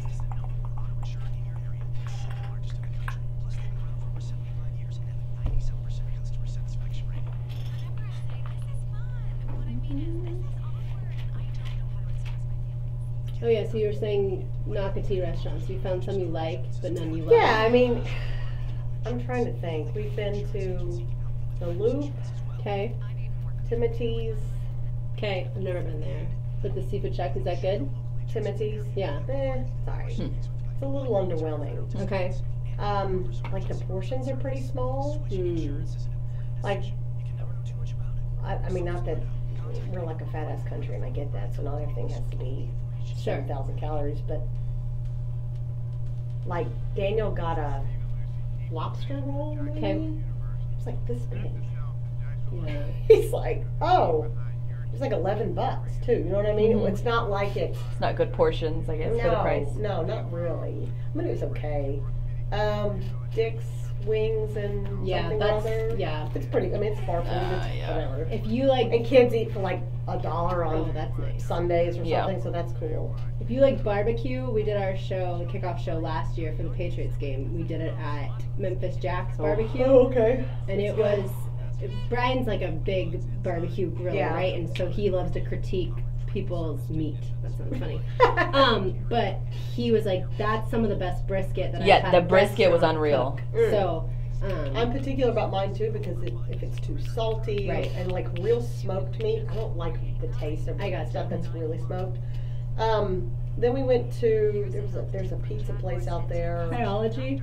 Yeah, which is that's a franchise. Right. So there's nothing. Again, those are what we've seen. I like for burgers. I like M Shack a lot. Yeah. I like it a lot, but everybody's different about burgers. Yeah. I'm trying to think of ones that are close to you. Honestly, I like not hole in the wall, but more local, like. Yeah. Epic burger. Okay, I'll tell you where we went that I was really disappointed in. Just a second, let me pull it up, because it's on the Intercoastal, and in Nocatee, it's like 2 miles from our house. You cross the Intercoastal. Barbagene's, Lulu's. No, and you loop around, and it's Palm Valley Outdoors. Yes. Okay, I would not have recommended that one. So, but Palm Valley Fish Camp. Is fantastic. It's pricey, but not overly pricey. The atmosphere was cool, and they had live music, but like they were out of everything. I mean, we went on like at 4 o'clock on a Sunday and thought, we'll do like an early dinner. They were out of oysters. They were out of ceviche. They were out of it. Like, 15 seconds. Thank you. It was just The Palm Valley Fish Camp is one of there's multiple fish camps. They're all owned by the same people. They also own another barbecue restaurant down there that I have not been to called Valley Smoke. I've heard good things. Okay, but I still think Memphis Jack's would be the first place I'd go. To Helmets and Heels, and those are all built good. by Dreamfinders Homes. Presented by Underwood Jewelers and American Window Products. On 1010XL, 92.5 FM. Welcome into Helmets and Heels, built by Dreamfinders Homes. My name is Blythe Brumleve, and I'm joined alongside Lauren Brooks and Lauren Rue. And we've talked about this before on the show, as far as, getting married during football season. There was a talk show host, Cassie Young. She sent Twitter into a frenzy the other day when she says, if I catch your bleep watching a football game on your phone at my wedding after I've spent hours planning and paid thousands to have the event, I'm breaking your effing phone. Ooh. Like Hulk smash, break into 1,000 pieces. So of course Twitter had a field day about this. And one of her responses was, it's my wedding, it's my money, it's literally a day about me and my fiance, it's the day to be selfish. Don't like it, don't come. Is it fair or foul? If you have a wedding during football season and you have guests that are diehard football fans, I think at some point you figure out a nice way to say to them, hey, it is going to upset me if you watch your game on your phone while things are going on. Here's an option. I'll have a TV on. No, she said no TVs. Right, and that's where I get you. It's your day to be selfish. I do get that. But I guess if you have guests close to you, the other guests, if they are more into football than the bride or groom, then you don't have to go. But if you have guests close to you, you have to understand football is like a way of life for people, and they can't spend that night not knowing what happens. So I think you have a separate TV in the back, they watch their game, but they're not in your wedding reception on their phones. But I did see someone say, what about all the people on social media on their phones? How are you going to really know the difference? So at some point, I think I get her point that it's all about me, and I've spent a lot of money for it to be all about me. I do understand that. So go elope. But at some point, don't have your wedding. We've talked about this. Don't have your wedding in football season or in a season. Know your guests, know your audience, right. and have your wedding in a season that everyone, all they're going to be doing is paying attention to you. I have 3 different ways of looking at this. I know a friend of mine got married during March Madness and had TVs on in the bar area, and everybody kind of walked around and she embraced it. Plus, she's a big basketball fan, so it worked. I once attended a wedding on New Year's Eve when the college football playoff. Wow. And I watched the game on my phone during the ceremony on silent. And then I got married in January, and that was mostly because nothing much happens in the month of January. I worked in baseball at the time, so I couldn't get married during the summer months and during the seasons.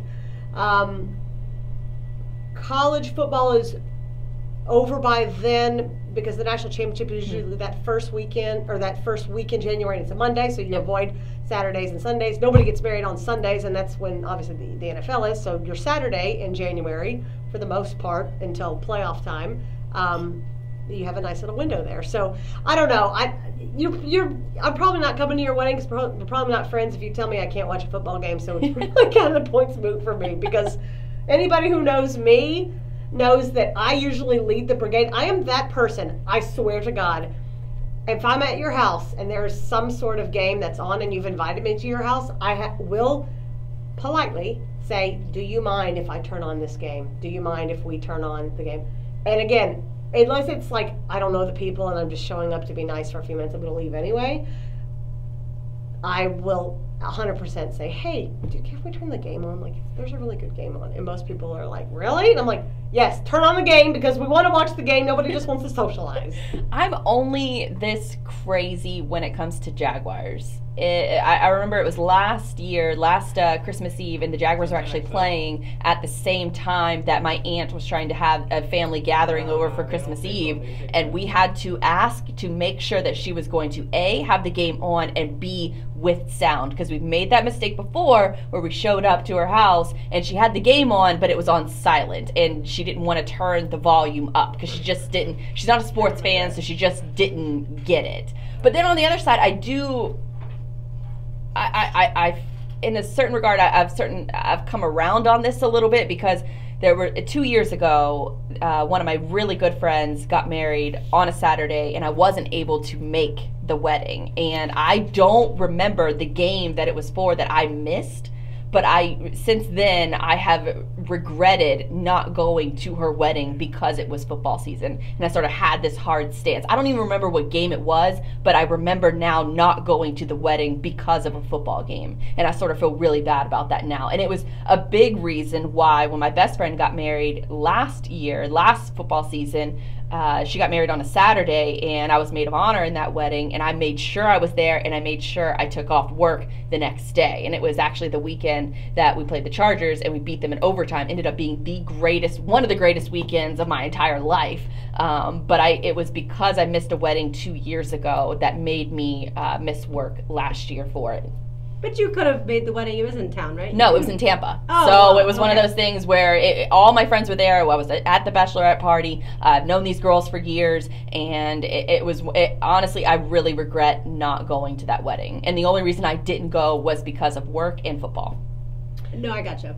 Quickly here, I know we're up against it. I think this is definitely worth mentioning, because anytime we get any kind of breaking news or big stories that pop out during our show, we like to at least bring them up. I know that we haven't had a whole lot of time to read about this, but the USA Today is reporting that Santino Marcoyle, who was a former player at Texas A&M, a 4-star linebacker who enrolled in College Station in January of 2017, who has left for Arizona, is alleging some not very good things against Jimbo Fisher and his time at Texas A&M. Quickly here, it says that Fisher had vowed to make a culture change that would lift the Aggies into college football's elite. Over the next several months, Marshall said he witnessed behavior that made him uncomfortable, including, he asserts, an insistent coach giving him cash to host top recruits on, quote, unofficial visits. He also said he and other players were evaluated in June practice sessions that were allegedly voluntary but were operated and observed outside the NCAA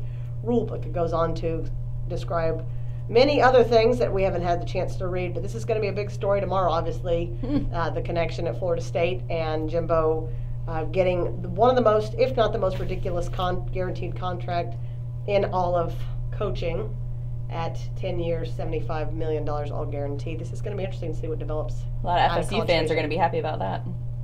Yeah, they were not sad to see Jimbo Fisher go, so yeah, absolutely. All right, Blythe, Hooters. Get us to Hooters. All right, Hooters. Millennials, it's your fault again because Hooters apparently is going away very soon. They've had a 7% drop as far as new restaurants are concerned in opening from 2004 to 2016, and they've tried other methods, I guess, of trying to get more people into their restaurant. They even tried, having a fast casual place called Hoots, where they have fully dressed male and female wait staff. But that still hasn't worked for the franchise. They're threatening to close more locations, and they blame it on or not they, but a lot of reporters are blaming it on millennials just don't like restaurants, and that's what Hooters sort of falls into, as along with other restaurants like Twin Peaks and Tilted Kilt. They're called restaurants, and it's not just limited to the restaurant industry, but actually Pornhub, which is obviously a very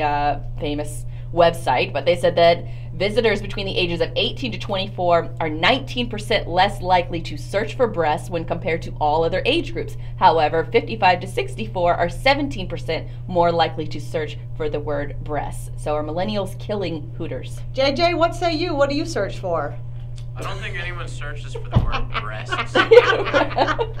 That study seems a little fishy. Well, it comes from Pornhub, so these are official numbers. How hot? These are classy porn searchers. You'd be surprised at what search terms are actually used by the majority of people. I think that millennials just don't go to restaurants. That's I mean, I don't go out at all, like, to go eat, especially at somebody like Hooters.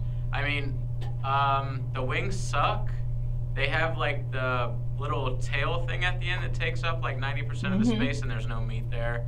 I've never been a big Hooters guy. Yeah, same. I don't think their wings are very good. My age go out to eat. I think that's the big How about the concept of having to look at, let me back this up and see if I say this correctly. The concept of having to go to a restaurant to look at boobs is archaic because of the internet, right? I would assume some of these restaurants were popular in their heyday because you couldn't get on porn and search for boobs. You had to either watch scrambled porn on your television at your parents' house, or sneak movies, or actually pay for the Playboy channel or whatever. Or get a magazine. This was the archaic. Was the closest thing, or up until the internet was created, to being able to see that kind of entertainment. And also talking to because I briefly worked at Hooters, and they teach you to sit down and talk to the guests. Well, yeah. So I think that a lot of people who go there, they're just lonely and they just want somebody to talk to, and I guess a pretty girl is what they would rather be talking to than just... It's a sports bar. If you go there, there's not just a bunch of lonely people there. It's like groups of guys with friends and stuff. I'm sure there's old guys that are lonely, but well, I mean, the majority of the people that are going there are just going to a sports bar. Well, kind of, but there are other sports bars to go to, and I've worked at several restaurants, and Hooters was the only one that actually told you to sit down and talk to your customer, which as a waitress, it's sort of counterproductive because the more you flip those tables and give them great service, the more money you make. But if you have to sit there and you have to actually entertain these people, and not just in a matter of sitting down and talking to them, but here's some jump ropes or here's some bouncy balls that you can bounce around on and play games in front of the guests instead of flipping those tables and making money. Hooters is one of the only restaurants I've ever worked at that had those rules. Yeah, there's not too many restaurants that have you dress like that as well. There's actually a lot of them, to be honest. Did you feel uncomfortable in that getup? And I say no. Getup, I mean, I'm sure it's gotten a little the best better, pantyhose on the planet. I was going to say, but I think part of the problem was they never updated the uniform.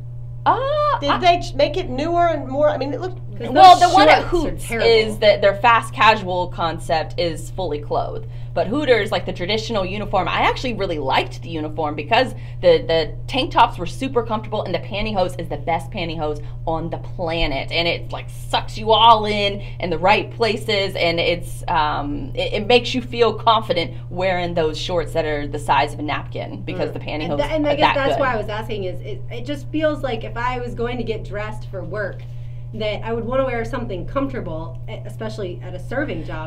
I would say the only thing that was not necessarily uncomfortable but frustrating is that you had to constantly have your hair down. You couldn't have like little barrettes in it. You couldn't, just have just a little piece pulled back. It had to be free flowing and down the whole time, which at other restaurants that I've worked with that had a similar concept to Hooters, you could wear your hair not any way you wanted to, but most restaurant standards have you put it up in a ponytail. The one thing I'll say that I've noticed, at least as far as a trend for millennials, is I do feel like, and I don't know if this is that they're anti-boob per se, but I do notice they're anti-bra.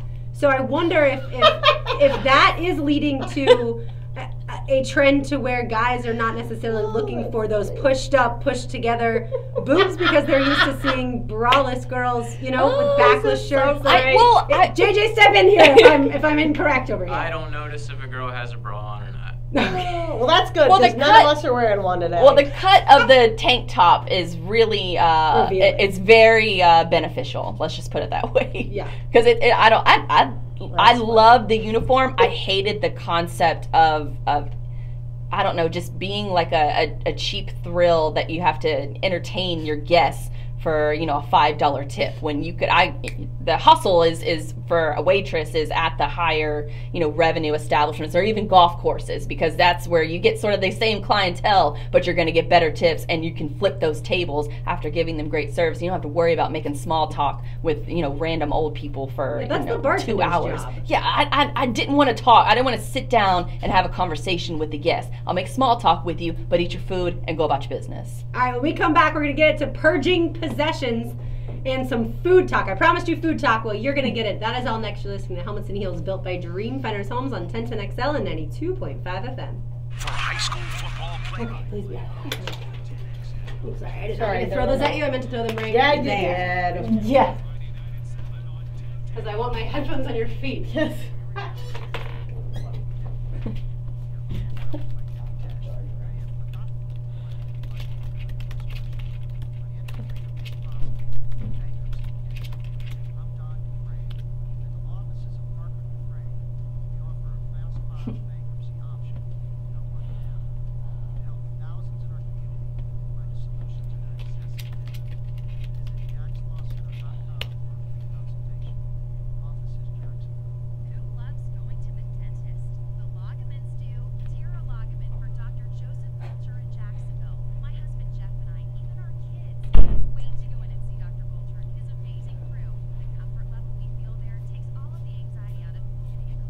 This is just back in 2011, how restaurants took over the casual dining industry.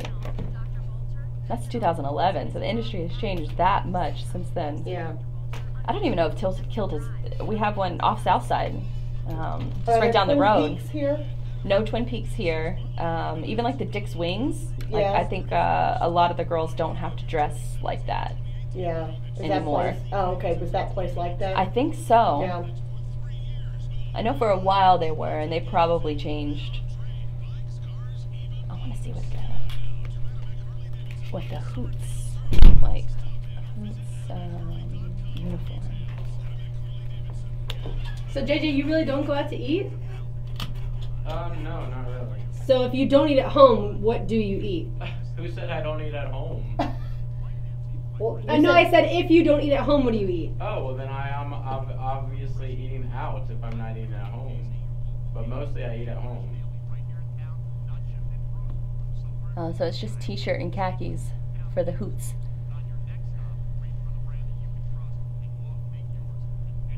That's like standard restaurant attire.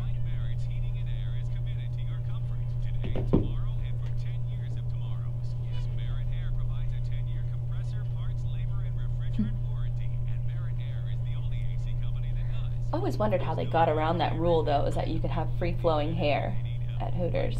Oh, right, because it's like... It's like health code violation. Maybe because their kitchen is separated? But most kitchens are separated anyways. Weird. I didn't work there long enough, actually. It was one of the few restaurant jobs that I walked out on as a manager. It was a jerk. I never waited tables. I loved it. I still kind of miss it at times. just because it's such quick I was money gonna and say, it's fast paced, and, right? Especially when I was a cart girl, that was the most fun because I was outside, working with golfers, just making small drinks, and obviously golfers are a little bit of a higher clientele, so you get tipped a lot more. You can make $500 in a day being a cart girl, and That's crazy. 25 years old, like that's good money, really good money. Oh, they said Tilted Kill is shut down a while ago.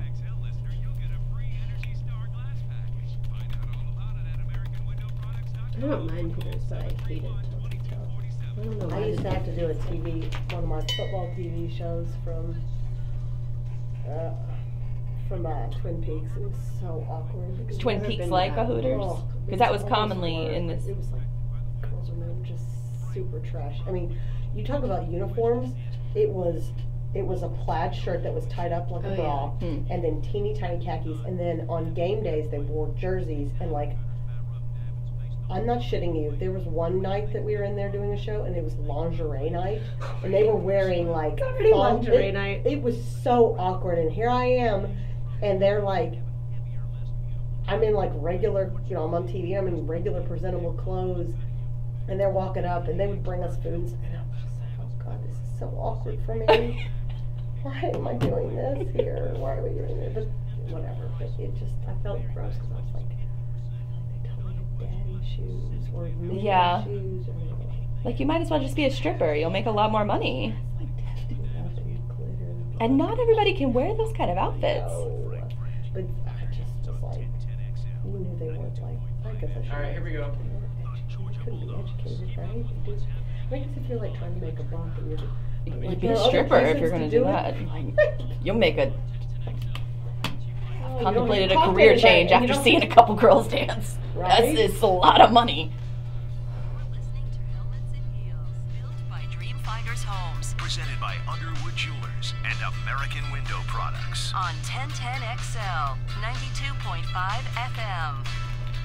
One segment to go here in our fabulous new time slot. That would be 6 to 8 p.m. Blythe, Brumleve, Lauren Rue. I am Lauren Brooks. All right, one of my favorite people, ESPN Samantha Ponder, now mom of 3 children, as she just had her baby girl Price not too long ago. She was doing a question and answer thing on Instagram, which I see a lot of kind of famous people do question and answers, I guess, when they're bored. And so she's asking people, ask whatever, and I'll answer. I'm up with my baby. So one person says, what is your advice on owning less possessions and knowing it's not what makes you valuable? Now, of course, this question I think is more difficult to answer when you have a lot of wealth, therefore have a lot more possessions than maybe the average person. But that was the question to her. And she said she recently gave away 75% of her wardrobe, and that she absolutely loves her simplified closet and the less time it takes for her to get ready. So my question to you ladies, could you give away 75% of your clothes? No. Absolutely not. But I do believe in regularly getting rid of clutter. So after every football season, what I do is I go through every single room in my house and I get rid of extras. And that includes clothes, shoes, just, towels, sheets, like things that you have just lying around the house that you don't need anymore. I do believe in like regularly purging, but I am a clothes and shoes kind of and makeup kind of girl, and it breaks my heart to get rid of it, because what I found, especially today, because the donation man came and picked up a bunch of things, and I always look at the pile, and then I'm like, okay, well, maybe I'll just take this back, and I put it back in my room. So I did that with a couple things today, but I do like the idea of only having a limited wardrobe that's very simplified, because I believe Mark Zuckerberg does this, where he wears the same color t-shirt and the same color pants every single day, because it's the one less decision that he has to make. And I think especially with like women, like your appearance is so, I guess, perceived as important when you're on camera a lot, and especially for someone like her, I can imagine that it's just an added or one less stress to her life, that she has to like pick out a new wardrobe every single time she goes on camera. I just did all this. And I love when I moved, I love throwing stuff away. I love getting rid of stuff. I could absolutely get rid. I don't wear 75% of what's in my closet. It's not that I have thousands of things. It's that I have things that I don't wear, but for whatever reason hold on to them, and I have like a solid uniform of things that I wear, and it's usually a V-neck tee and, you know, shorts or skinny jeans or whatever it is. But getting rid of stuff, I love doing that. I love like just going through stuff and saying, we don't need this. I don't like stuff. I don't like clutter. Mm-hmm. And even though my car's a disaster, you wouldn't know that if you came and rode with me for a day. But I think I read a quote somewhere, and this is probably taking us down a path, I don't know that it was intended to do so, but when it comes to people who are in television, or specifically women in general in the working world, and more importantly, I guess, or more specifically, in a male-dominated field, I saw a quote one day on an advertisement, I think for like Stitch Fix or something like that, where it said, your clothes should be the least interesting thing about you. So I kind of thought about that. I was like, what does that mean?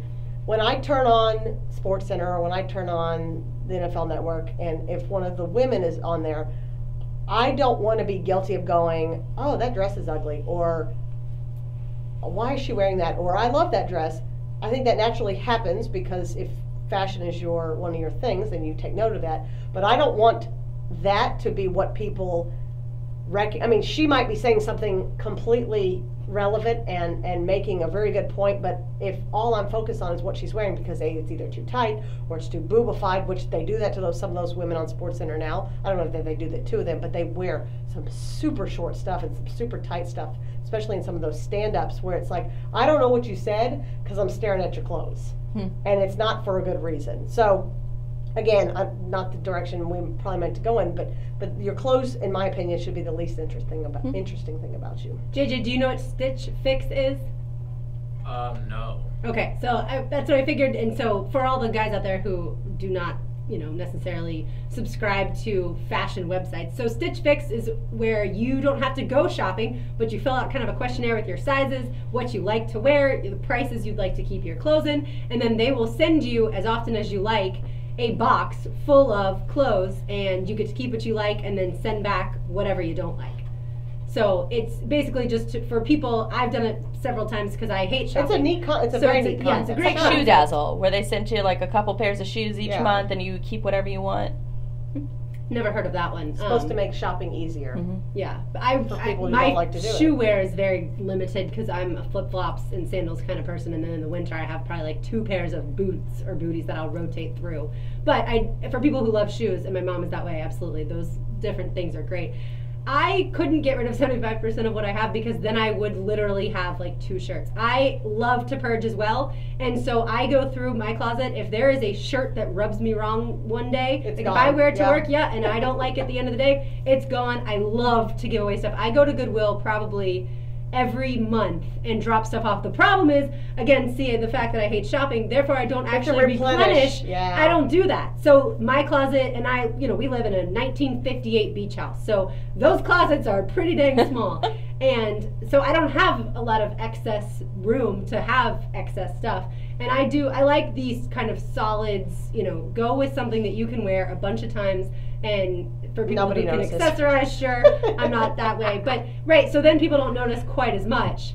And I sit here saying that in a dress that I think people will remember me wearing with stripes and florals. But you know my point, which is, like, have something basic, that you can rotate through, and then you don't have to worry too much about it. Oh, see, I just love clothes a lot, like so much, but I'm still like so cheap that I'll go to Amazon for like the majority of the clothes that I buy. Like this shirt I'm wearing right now, it was probably $8 on Amazon. And I will do this periodically where after I purge my closet, then it's like, yes, now I get to go shopping. And that's when I'll do a lot of my shopping and get all new stuff. But I did hear that one good rule of thumb, if you want to try doing a purge, is that you take your hangers and you face them all one way. And then when you wear something, you face it the other way. And then you can tell what you actually wear, and after like 6 months or so, if you haven't worn it, or if you haven't worn it in a year, then you can get rid of it. I probably shouldn't be giving advice on anything when it comes to the closet or purging. Did you see my tweet over the weekend? Oh yeah. It still looks like that.